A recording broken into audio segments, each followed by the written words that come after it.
Now what we're doing is we're getting to the hypothesis testing, sort of how to actually do it.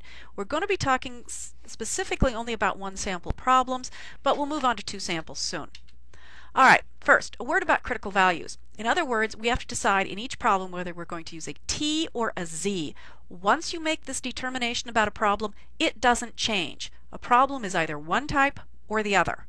All right, so first we decide, when we're doing these problems, whether the data is yes, no, in other words, it's a proportion, or whether the data itself, I mean in terms of the observations, is a number, in which case we have a normal type problem, which means that we're looking for a mean to test. Okay, now if we have a proportion problem, or if we have a population standard deviation for a normal problem, we use the Z table. That's the standard normal thing. Then we use the Z table. Yes, I said that twice. I meant to. You have to be very careful. Do you know the standard deviation is from the population? If it's from the population, use the Z. Or if it's a proportion problem, use the Z. If you have an estimated sample standard deviation, meaning that either you estimated it yourself or from reading the problem you have reason to believe that the standard deviation that you're given is sample data, then you use the T distribution. That's the student's T. Now, how do you actually pick the critical value? Picking the critical value comes from the desired significance level of the test. This, by the way, is 1 minus the confidence level.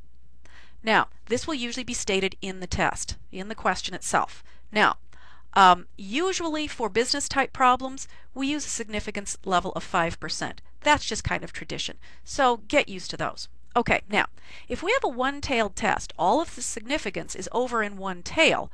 For instance, that means that we will have, for a 95% confidence, 5% significance problem, we have a critical value of 1.645. That's for a one-tailed test. For a two-tailed test, still at 95% confidence, the critical value would actually have a critical value of 1.96. Be careful there. One-tailed, 1.645, two-tailed, 1.96. Now here's a short listing, or not so short listing, of the popular one-tail and two-tail significance levels. These are things you kind of get used to. I'm guessing that over even the course of the next couple of weeks, you'll get used to the 5% significance and knowing for a two-tailed it's 1.96, for a one-tail it's 1.645. So a few of these will kind of stick in your brain. By the way, notice how we can compare these things. A 1% significance for one-tailed is equal to the 0.025% significance for the two-tailed, and the 5% significance one-tail is equal to 10% significance for two tails. Just pointing that out. Now, to get a critical T, this means that you're testing for the mean, so your data is a number, but you have to use the T distribution if you have estimated standard deviation, and that's estimated from sample data. Now, to find the critical value, you need the significance level and the degrees of freedom. That's n minus 1. The significant percentage is in the tails, and the critical value is found in the table. Here's a picture of that. Now, for hypothesis testing, there are three different methods. They will all give you exactly the same result. No, really, they will. If they don't, you've done them wrong. Okay, the first is the interval approach. I like this one because we've just finished the whole chapter on doing confidence intervals. And confidence intervals are just for two-tailed tests, but they're essentially a set of acceptable hypotheses. So if your null hypothesis fits in the interval, you do not reject the null, you accept it. If the null does not fit in the interval, then you can reject it. So this interval approach is pretty clear. You get an interval like you did for the last chapter. Does the null fit? Does it not? The second method is a test statistic. For a test statistic, you compare the critical value from the problem, that's the one we talked about being a T or a Z and your significance level, to the test statistic that you calculate. Now, if the absolute value of the thing you calculate, which is your test statistic, is greater than the critical value, reject the null. The p-value is the area in the tail beyond the test statistic. Now, if the p-value is smaller than significance, reject the null. I'll talk more about the p-value in a minute. Okay, intervals. Intervals always look alike. They're the sample data plus or minus the critical T or Z from the table times the standard error. Doesn't matter which form of the problem, as long as it's one sample, this is what it will look like. Now, do recall that you have to be careful about whether you're getting a T or a Z. And then you have to be sure that you get the right one for the significance level of the problem. Test statistic. Now, you can use these for either one or two-tailed tests, but they're calculated all in the same way.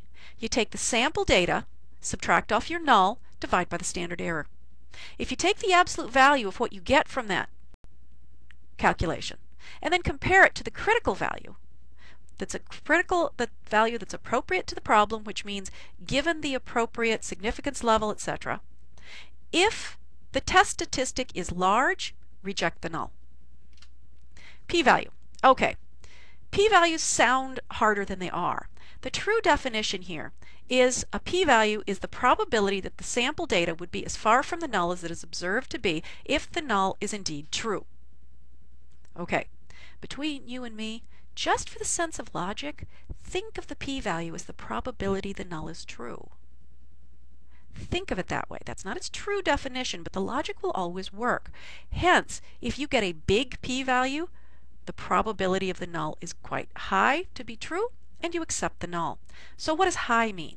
Well, you take your p-value and you find it, and I've given you some Excel ways to find it here. When you have that p-value, it's the area in the outside tail. Compare that to the significance level of the test. If the p-value that you calculate is greater than the significance level, accept the null. If the p-value is smaller than the significance level, reject the null. Now, conclusions. You have to be careful here. First, decide if you accept or reject the null. Now, accepting or rejecting the null, in other words, does the null fit in the interval? Have you compared your test statistic to your critical value? Have you compared your p-value to your significance value? That's getting you accept or reject. Then you have to decide what that means. This is where you actually have to say something. What is the actual result? What does it mean? You can't go to your boss and say, accept the null. That has no meaning. You need words. You need to be specific. You need a sentence. You have to come up with the conclusion. Is the restaurant cheating? Is the manufacturer claim supported? Are textbooks cheaper here? Do we have foot traffic to justify a new store?